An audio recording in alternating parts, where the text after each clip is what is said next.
신앙과 종교를 만약에 구별하신다면 어떻게 구별하고 싶습니까? 종교는 무엇이고 신앙은 무엇일까요? 예. 종교는 자기를 하나님으로 만들어가는 과정입니다. 종교는 내가 하나님이 되고 싶은 겁니다. 그럼 신앙이란 무엇일까? 내가 하나님을 알고 내가 하나님을 믿고 내가 그 하나님 은혜를 받고 내가 하나님과 함께 살아가고 싶은 겁니다. 그러니 신앙은 내가 하나님이 되고 싶고 내가 주가 되고 싶고 내가 왕이 죄송합니다. 종교는 내가 하나님이 되고 내가 주가 되고 내가 왕이 되고 싶은 겁니다. 근데 신앙이란 나를 사랑하신 그 하나님을 내가 알고 그분과 함께 하고 싶고 그분을 따라 살고 싶고 동행하고 싶은 겁니다. 종교와 신앙은 다릅니다. 종교인으로 살아가면 이렇게 됩니다. 종교인으로 살아가면 어떻게 되는가 하면 항상 이런 마음이 들 수 있습니다. 나는 좀 더 대단하고 나는 조금 더 영성이 뛰어나고 내가 어떤 성경과 기도나 어떤 것을 통해서 나는 조금 더 낫다고 생각하는 마음을 자꾸 갖게 됩니다. 이런 마음이 무엇인가 하면 내가 신앙의 길을 걸어가지 않고 종교의 길을 걸어가고 있는 증거입니다. 그럼 신앙인으로 살아가는 모습은 무엇인가? 그냥 하나님 은혜가 항상 감사한 겁니다. 하나님 은혜가 너무너무 감사하고 내가 그래서 그 하나님을 내가 더 사랑하고 싶고 내가 무엇을 하든지 하나님께 영광이 되고 싶고 하나님께 영광이 된다면 나는 없어도 괜찮고 이런 마음인 겁니다. 이런 마음은 신앙인의 길이고 그렇지 않으면 종교인의 길이 될 수 있는 겁니다. 그래서 신앙의 길은 하나님과 함께하는 길이고 하나님을 아는 것과 비례합니다. 오늘도 저와 여러분들이 하나님을 알아가는 신앙의 길이 되시기를 바랍니다.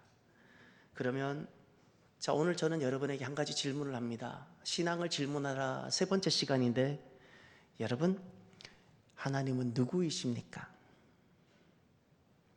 신앙은 사람을 알아가는 것도 아니고 나를 하나님 만들어가는 것도 아닙니다.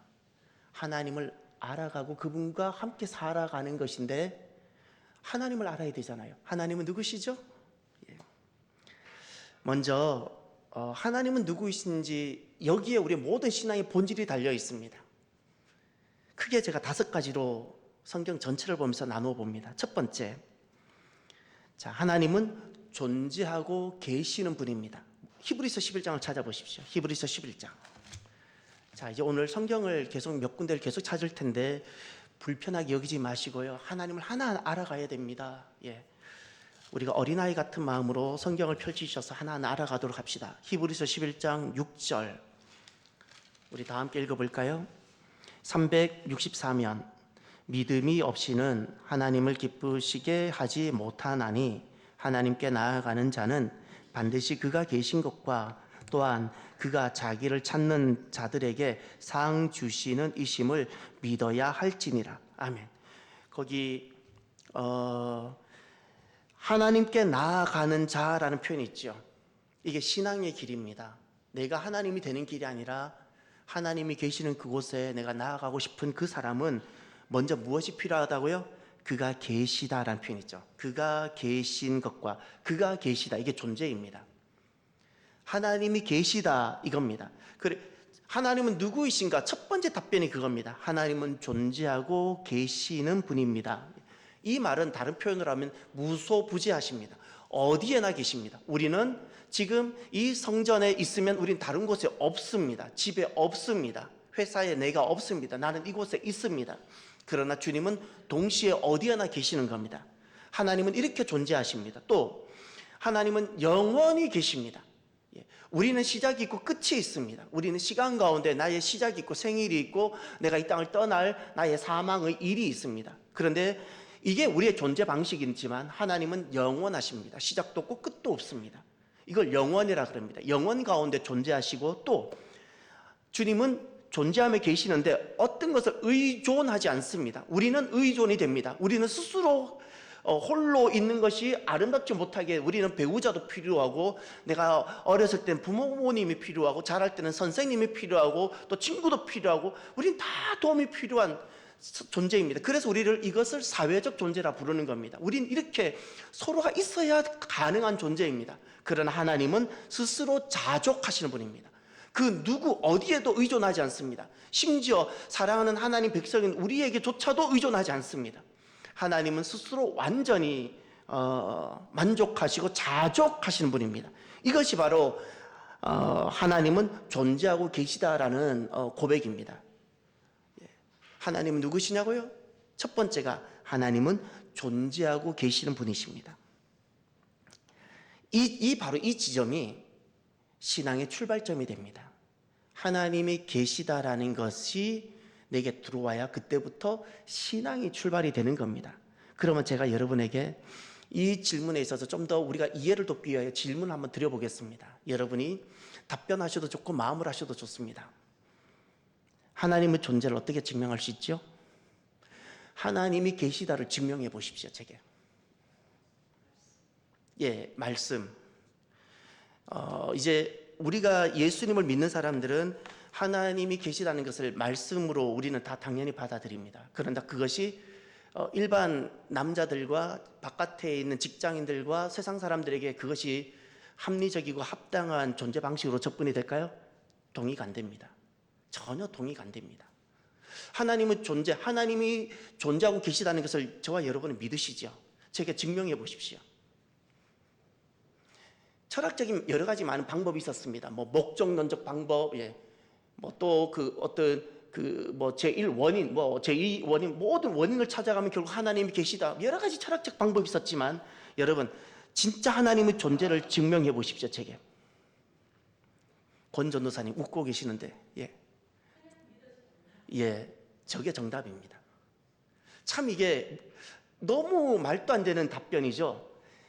이스라엘의 부모는 자녀들에게 태어나서 가장 어릴 때부터 남자 13세, 여자 12세까지 부모가 가르칩니다. 그들의 식사 시간은 항상 가정교육, 신앙교육의 시간입니다.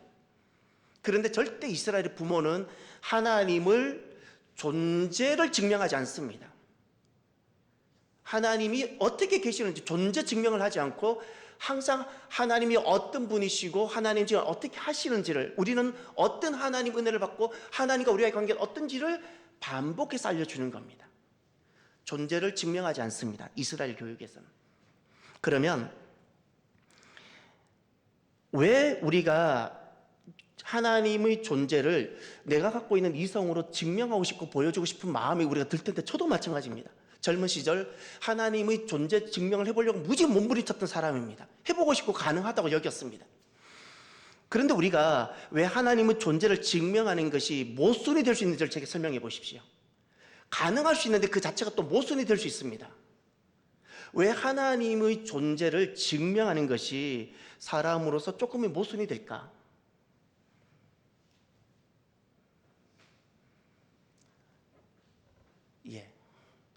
우리는 누구죠? 우리는 사람이고 인생. 하나님은 누구시죠? 하나님이세요. 신이세요. 이 이야기를 제가 아주 비유해서 해볼게요. 우리 집에 너무너무 사랑하는 발이 4개 달린 강아지가 한 마리 있습니다. 우리 무지무지 좋아합니다. 드디어 딸이 집에 돌아와서 이제 저는 찬밥이 있고 딸 곁에 붙어 있습니다. 딸이 오기 전에는 항상 제가 1번이었는데 저는 밀려났습니다. 그럼 제가 이야기해 볼게요. 그 강아지가 저를 존재를 증명할 수 있을 것 같아요? 강아지가 저라는 존재를 압니다. 근데 강아지가 저의 존재를 증명할 수 있을까요? 강아지 이성을 가지고 강아지와 전혀 다른 이성과 다른 차원을 살아가고 있는 저를 강아지가 증명할 수 있을까요? 저에 대해서 이야기는 할 수 있지만 존재 증명이 불가능할 겁니다.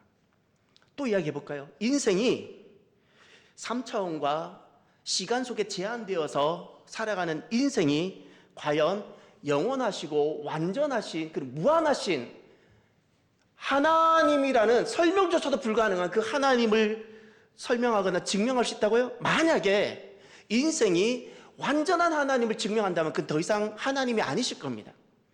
하나님은 우리의 이성으로는 더 이상 증명이 못 되어야 하나님이시고, 왜 그런가 하면 결정적인 이유가 몇 가지가 있는데, 사람은 죄인입니다. 내 이성은 타락했고 병들었습니다. 타락한 지성으로는 완전한 하나님을 볼 수도 없고 완전한 하나님을 설명할 수도 없는 겁니다. 내가 타락한 이성이라는 것을 기억해야 됩니다.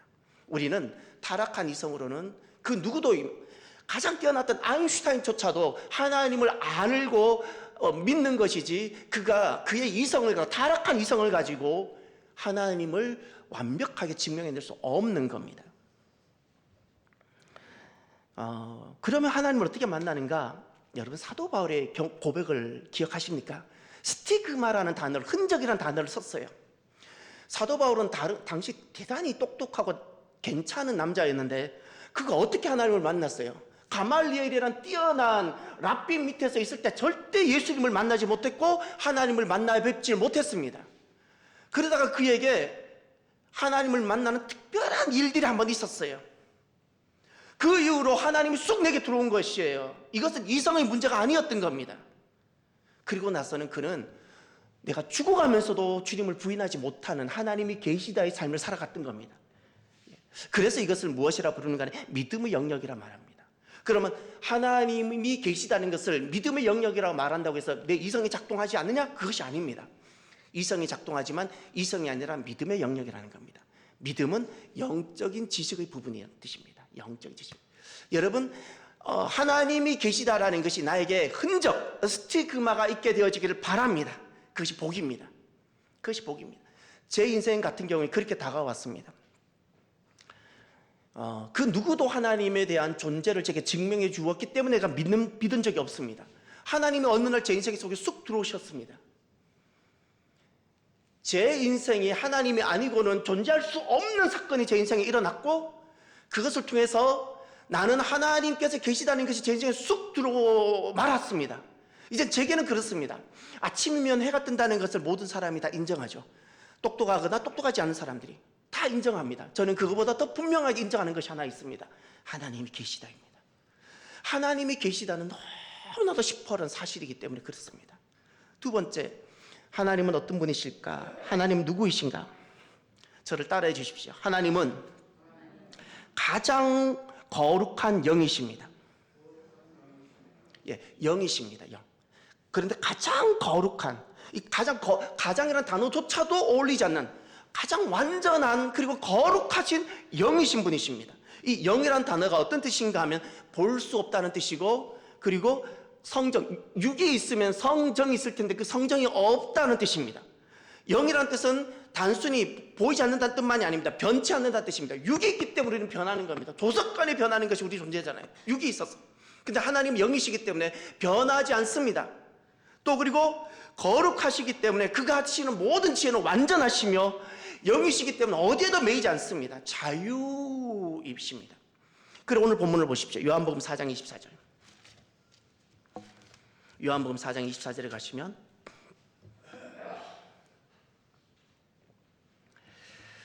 다 함께 읽어볼까요? 하나님은 영이시니 예배하는 자가 영과 진리로 예배할지니라. 딱 선언합니다. 예수님께서 하신 말씀입니다. 하나님은 누구시라고요? 하나님은 영이십니다. 가장 완전한, 그리고 가장 순결한, 그리고 가장 거룩한 영이십니다. 그 육신을 가지고 계시지 않는다는 이야기입니다. 그 육으로 만나려고 생각한다는 것은 오류가 될 수 있다는 뜻입니다. 근데 성경에 보면 여러분 이런 표현이 있죠. 하나님의 눈에 대해서도 이야기하고 눈동자같이 뭐 이런 눈, 또 하나님의 손이란 단어도 나오고 권능의 손, 또 하나님의 어깨, 뭐 두 날개, 뭐 하나님의 팔, 펴신 팔, 이런 표현이 나오잖아요. 하나님은 영이신데 왜 펴신 팔이 어디 나오며, 왜 하나님은 영이시라 했는데 왜 권능의 손을 이야기하시죠? 왜 그러실까요? 그것은 은유라는 겁니다. 인생이 하나님이 하시는 일들을 이해시키기 위하여 사람의 비유되어진 은유인 겁니다. 실제로 하나님 손이 없지만 사람은 손으로 무엇을 하잖아요. 하나님 하시는 일을 사람의 손에 비유입니다. 비유. 그래서 하나님은 성정이 없으시기 때문에, 영이시기 때문에 원래 후회라는 감정, 슬퍼하신 감정이 원래 없으신 분인데 사람에게 비유해서 그런 표현들이 쓰여지신 겁니다. 자, 세 번째, 하나님은 누구이신가? 다시 따라해 볼까요? 하나님은 사랑이시며 동시에 공의로우신 분이십니다. 사랑과 공의입니다. 하나님은 사랑이시며 공의로우신 분입니다. 이것은 두 개념이 충돌되는 개념입니다. 두 개념이 같이 있는 자리는 설명이 안 돼, 논리적인 모순이 되는 겁니다. 사랑인데 어떻게 공의가 될까요?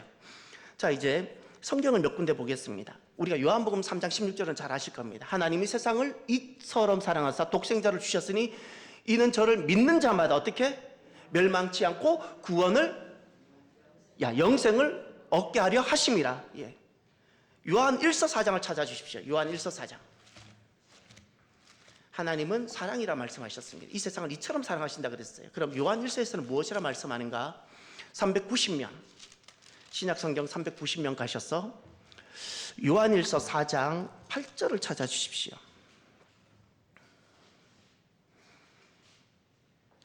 함께 볼까요? 사랑하지 아니하는 자는 하나님을 알지 못하나니 이는 하나님은 사랑이심이라. 하나님은 어떤 분이시라고요? 사랑이라 말씀하셨어요. 그래, 사랑해야 하나님 안에 거하고 사랑하지 아니하면 하나님을 알지 못한다 말씀했습니다.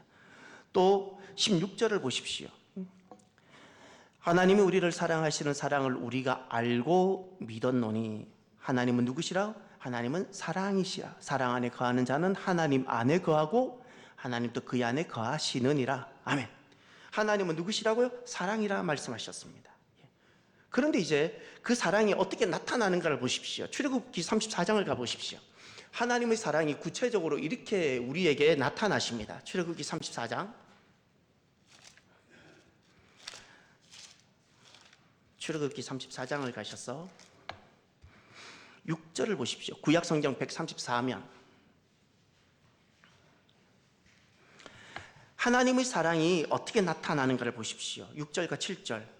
여호와께서 그의 앞으로 지나시며 선포하시되 여호와라 여호와라 자비롭고 은혜롭고 노하기를 더디하고 인자와 진실이 많은 하나님이라. 인자를 천대까지 베풀며 악과 과실과 죄를 용서하리라. 여기까지. 이것이 다 하나님의 사랑이 어떻게 우리에게 사람에게 그의 백성에게 와서 작동되는가. 하나님의 사랑의 작동 방식입니다.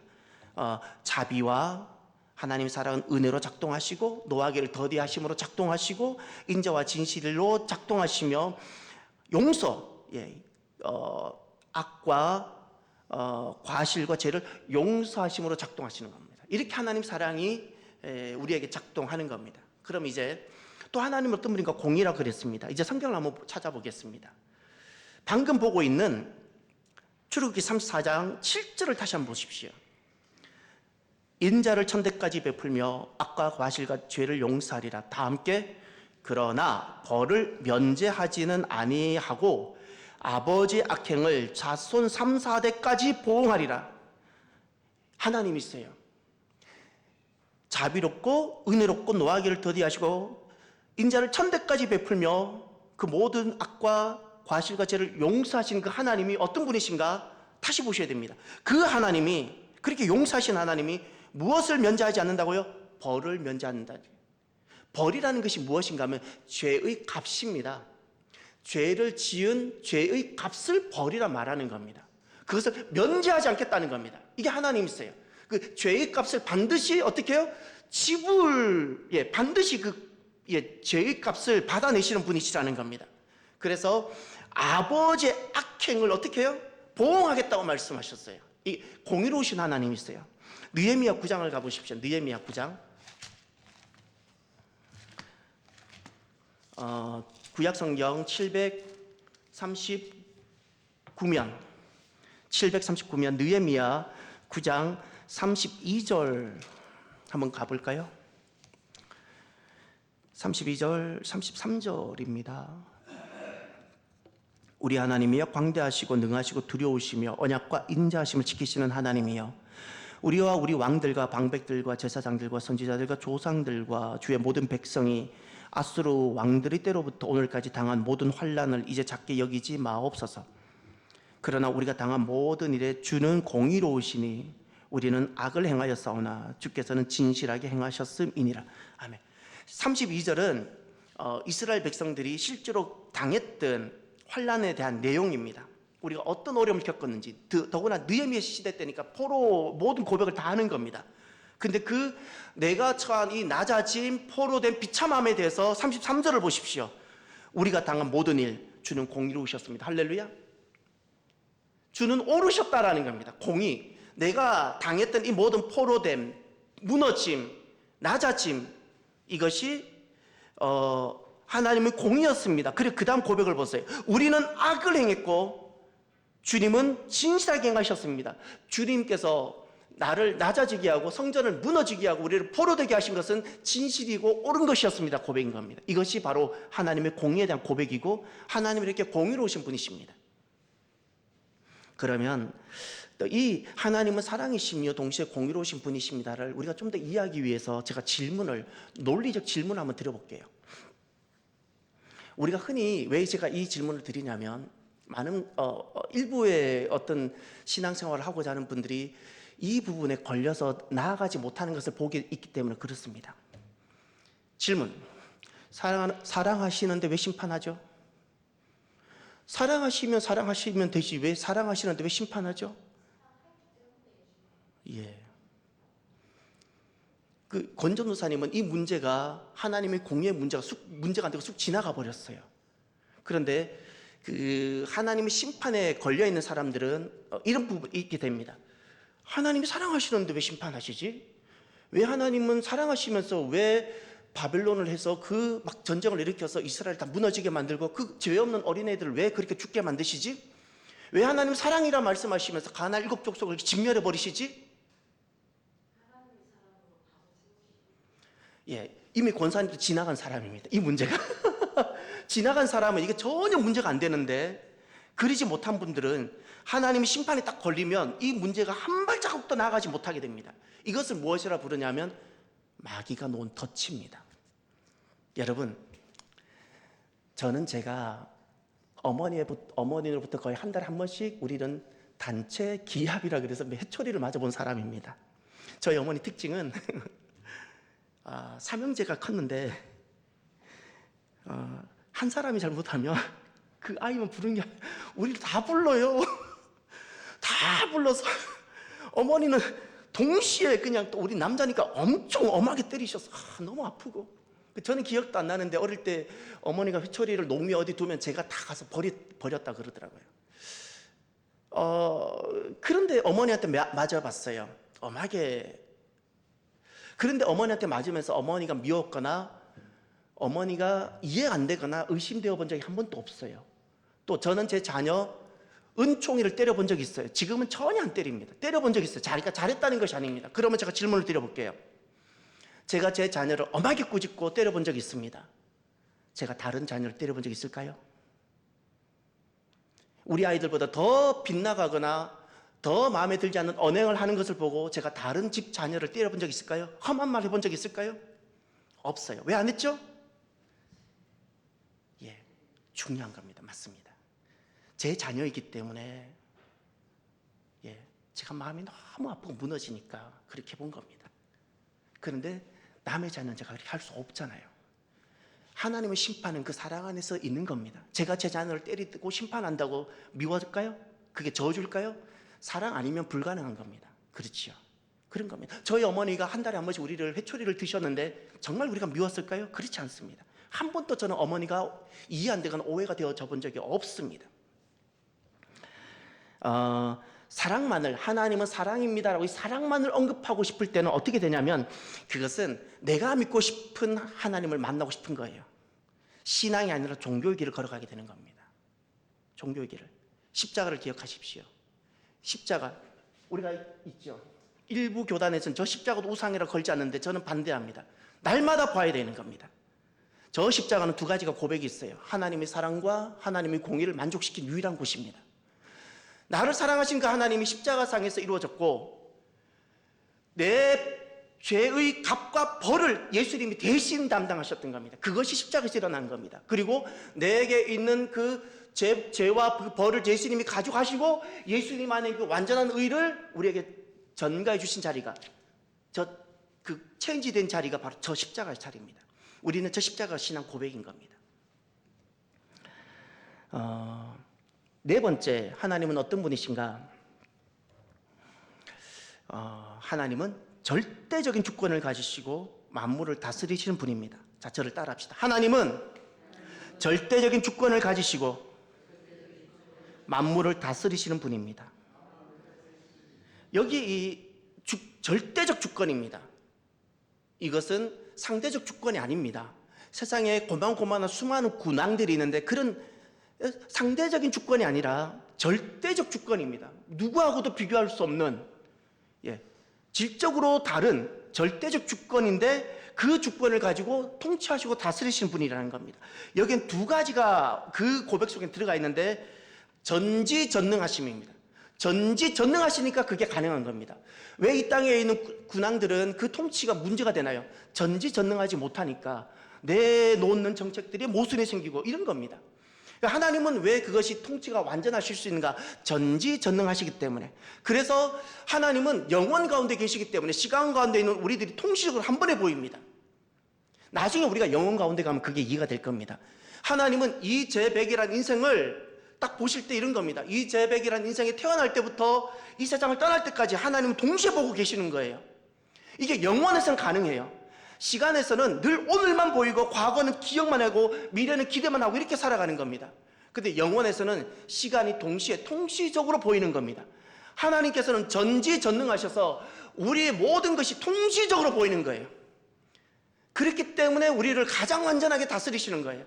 내 생각에는 이렇게 되어져야지, 형광등을 저걸 좀 바꾸고 싶은 것이 내 생각일지라도 그것은 오늘이라는 그 시간 속에서만 오늘만 보고 살아가는 나의 관점일 뿐이에요. 하나님은 통시적으로 보고 계시기 때문에 한 사람에게 무엇이 가장 좋고 선한 것인지를 아시고 그것을 주시는 분이 있어요. 할렐루야.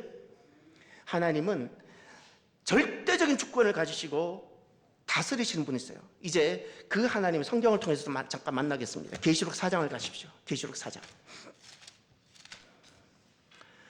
계시록 4장 10절을 가보십시오. 10절, 11절. 교회에 오셔서 성경 찾는 것이 익숙해지셔야 됩니다. 성경 찾는 걸 불편하게 여기지 마십시오. 기대가 되고 설레이고 막 그래야 됩니다. 기대가 되고 설레야 됩니다. 계시록 4장 10절, 11절 함께 볼까요?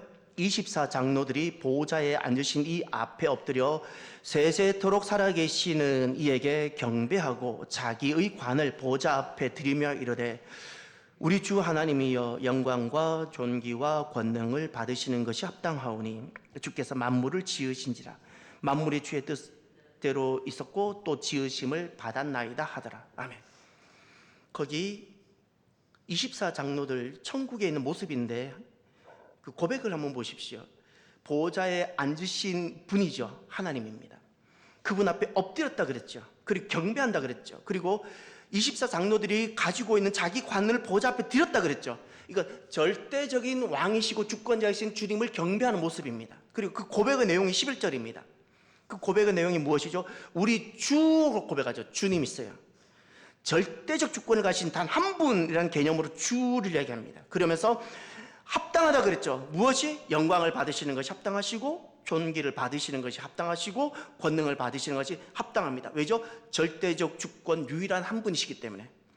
그래서 그 이유가 만물을 지으셨다. 이렇게 만물이 주의 뜻대로 있었고 이렇게 이것이 그 절대적 주권을 가지고 만물을 다스리시는 하나님을 보여주고 있습니다.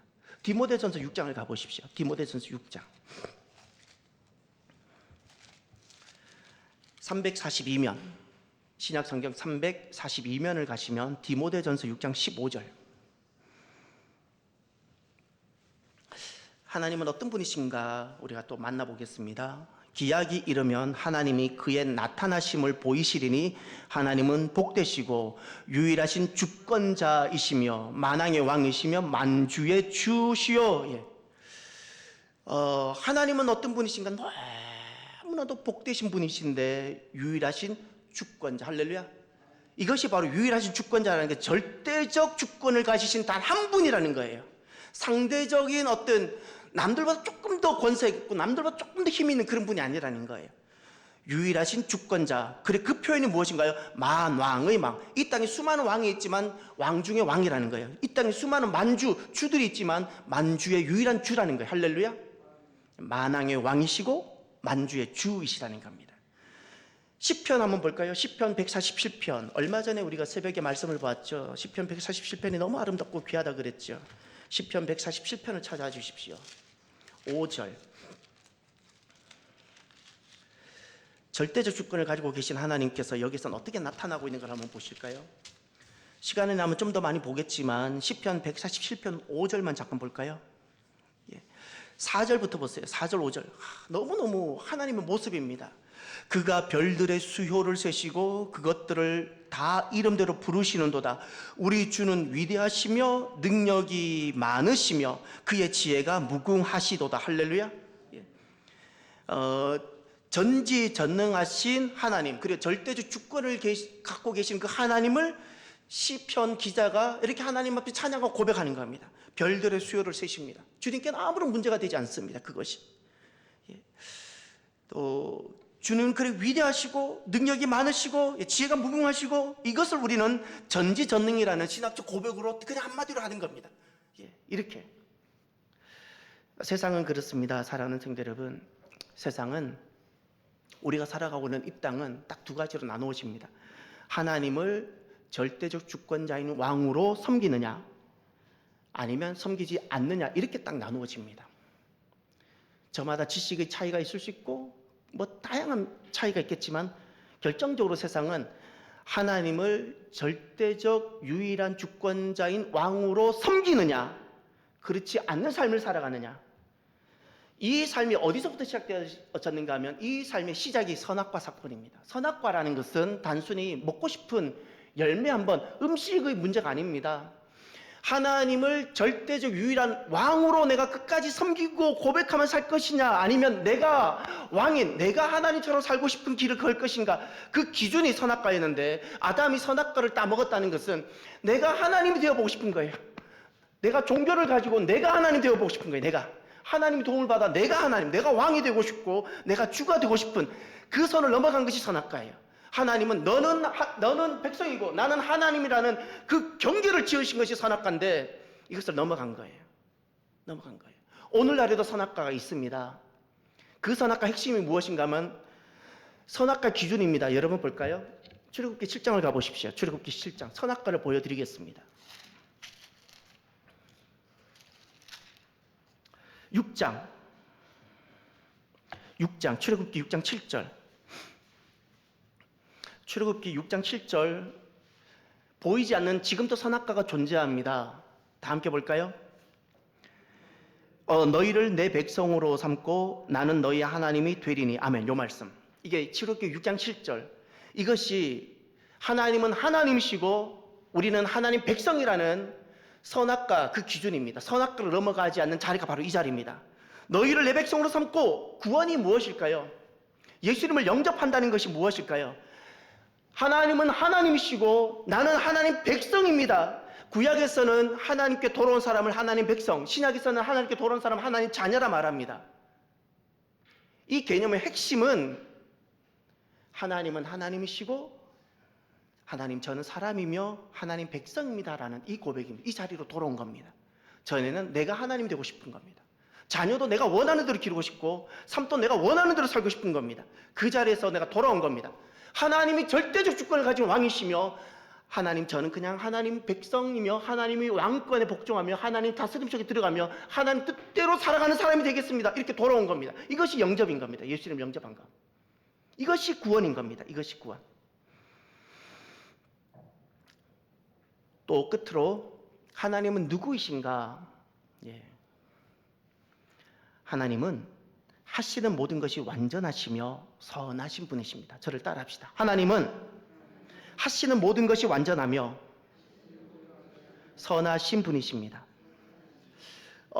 하시는 모든 것이 완전하다라는 것에 여기에는 이것이 들어가 있습니다. 하나님이 갖고 계시는 지식이 무한하고 무오하다는 겁니다. 하시는 모든 것이 완전하고 선하다라는 것은 사람에게는 없는 겁니다. 사람은 지식에 한계가 있고 오류가 있습니다. 우리는 유오합니다.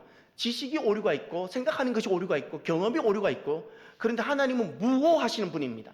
무오하시기 때문에 하시는 모든 것이 완전하며 선하다는 것은 아름답다는 뜻이 아니라 옳다라는 뜻이에요. 옳으신 분이라는 거예요. 예. 그래서 이제 성경을 한번 볼까요? 로마서 11장을 가보십시오. 로마서 11장 가셔서 33절을 보십시오.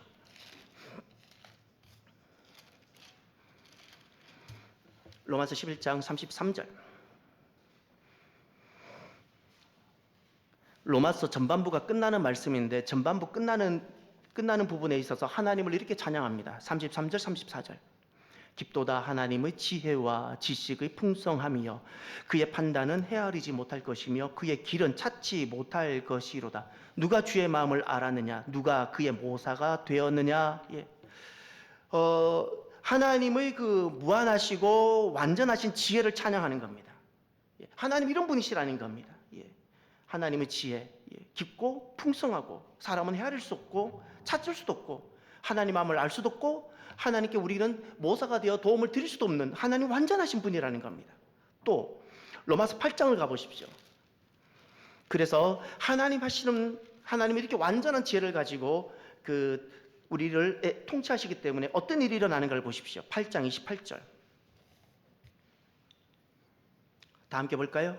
우리가 알거니와 하나님을 사랑하는 자 곧 그 뜻대로 부르심을 입은 자들에게는 모든 것이 합력하여 선을 이루느니라. 할렐루야. 이것을 믿나요? 저는 믿습니다. 조금 더 의심하지 않고 믿습니다. 지금 좋아야 좋은 것이 아닙니다. 지금 좋지 않아도 우리는 얼마든지 좋게 될 겁니다. 믿습니까? 왜죠? 하나님 하시는 일은 완전하시고 하나님 하시는 일은 옳으시기 때문에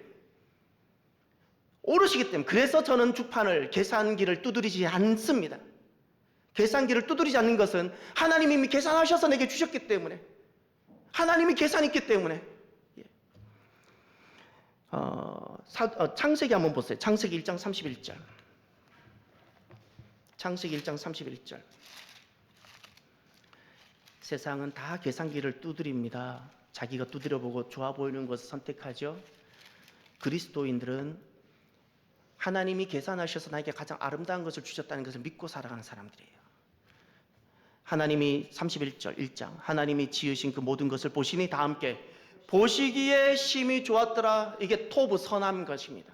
하나님이 지으신 거라 그랬죠. 하나님이 지으시고 하나님이 다스리시고 하나님이 인도하시고 하나님이 말씀하시고 하나님 내게 행하시는 모든 것, 때로 나를 낮추시기도 하시고 나를 높이시기도 하시고, 예, 하시는 모든 것은 할렐루야 토브 선하신 겁니다. 할렐루야. 선하십니다. 선하십니다. 좋아야 좋은 것이 아닙니다. 하나님 하시는 모든 것은 선하십니다. 이스라엘이 포로가 되어져야 된다면 그것이 선한 겁니다. 예, 선한 겁니다. 우리는 암에 대해서 암 또 어떤 그 재난에 대해서 맹목적으로 우리는 그것을 악하다고 여길 수 있습니다. 그런 하나님 그런 것조차도 도구로 사용하신다는 것을 기억하십시오. 제게는 재난이 제게 왔고 그것을 통해서 하나님은 저를 하나님의 사람으로 바꿔버리셨어요. 그러니 하나님 하시는 모든 일이 옳으신 겁니다. 믿습니까? 하나님 하시는 모든 일이 옳으신 겁니다. 또 성경을 보십시오. 시편 23편 6절. 저는 이 말씀이 항상 가슴 속에 있습니다. 시편 23편 6절. 저는 이 말씀이 너무너무 좋습니다. 제 가슴 속에 있는 말씀입니다. 다 함께 볼까요? 내 평생의 선하심과 인자하심이 반드시 나를 따르리니 내가 여호와의 집에 영원히 살리로다. 다 함께 다시 볼까요? 내 평생의 선하심과 인자하심이 반드시 나를 따르리니 내가 여호와의 집에 영원히 살리로다. 아멘. 여러분, 이 고백이 다윗의 고백만이 아니라 오늘 저와 여러분, 성탄절 앞두고 있는 저와 여러분의 고백이 되시길 바랍니다. 나의 평생입니다. 길지 않은 이 짧은 일생 동안 하나님의 선하심, 하나님의 인자하심, 이 두 가지 잊지 마세요. 하나님 하시는 모든 일은 옳습니다. 그리고 나를 향해서 하나님은 헤세드, 그 사랑을 거두지 않습니다. 그것이 평생 반드시 나와 함께 나에게 있을 거라는 겁니다. 그래서 우리의 신앙 고백은 하나님, 제가 영원히 하나님과 함께 살겠습니다. 하나님을 따르겠습니다. 하나님 계시는 곳에 나도 가겠습니다. 이 고백이 되어지기를 바랍니다.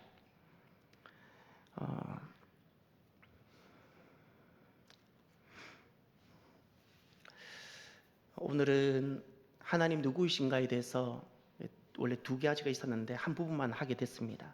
이제 나머지는 또 이제 새해가 되면 하도록 하고, 여러분, 하나님 이렇게 참 복되신 분입니다. 신앙이란 잊지 마십시오. 신앙이란 하나님을 아는 것이고 그 하나님을 내가 그대로 신뢰하고 믿고 따르는 것입니다. 할렐루야. 하나님을 아는 만큼 내 믿음이 되어지는 거예요. 그런데 그 아는 것은 성경에 계시한 대로 내가 알아야지, 내가 알고 싶은 대로, 내가 믿고 싶은 대로 믿는 것은 종교의 신앙이 아닙니다. 성경에서 계시한 그대로를 믿고 따르는 하나님을 알아가는 신앙인의 길을 걸어가는 저와 여러분이 되기를 축복합니다. 기도합시다. 이 시간 지금이라도 우리 늦지 않습니다. 하나님을 진짜 알아야 됩니다. 잊지 마세요. 교회를 아는 것이 아닙니다. 교회에 모여있는 사람들을 아는 것도 아닙니다. 많은 일을 할 수 있는 것도 아닙니다. 그런 것은 아무 신앙과 관련 없습니다. 내가 진짜 하나님을 아느냐, 이 문제입니다. 하나님을 아느냐, 그 아는 하나님을 믿고 신뢰하고 따를 수 있느냐, 이 문제입니다. 이것이 신앙입니다. 하나님, 내 남은 삶은 평생 동안 신앙의 길을 걸어가게 하옵소서. 우리 함께 기도하길 바랍니다. 기도합시다. 할렐루야. 하나님 감사합니다. 하나님이 누구이신지를 진짜 알기를 원합니다. 주님께서 우리에게 계시해 주신 말씀을 통하여 하나님이 어떤 분이신지를 내가 알고 싶고 내가 믿고 싶은, 내가 만들어 놓은 우상을 섬기는 자가 아니라 정말 성경에서 그대로 계시하신 대로 하나님을 믿고 하나님을 알고 하나님을 따르며 그 하나님께 나아가며 하나님께 가까이 가는 우리들이 주여 되게 하여 주옵소서. 하나님 감사합니다. 하나님, 우리가 내가 하나님의 길을 가는 자가 아니라 하나님을 사랑하며 하나님과 함께 살며 하나님께 영광을 돌려드리는 신앙의 길을 걸어가게 하여 주옵소서. 주님 감사합니다.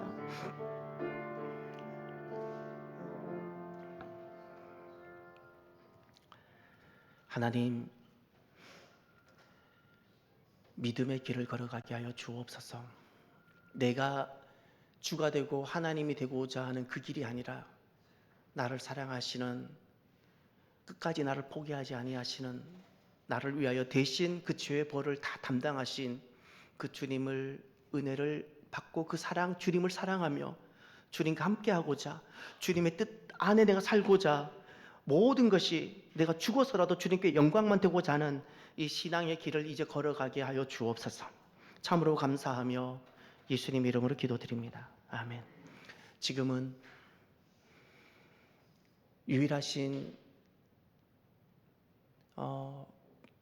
구주 되신 예수 그리스도의 은혜와 한 분 하나님 아버지의 사랑하심과 오늘 또 오셔서 우리를 인도하시며 견인하시며 인치시는 성령님의 교통하심, 성탄절을 앞두고 하나님을 알아가며 하나님과 함께 살고자 하는 사랑하는 성도들 머리머리 위에 이제로부터 영원토록 함께 하시기를 간절히 축원하옵나이다. 아멘.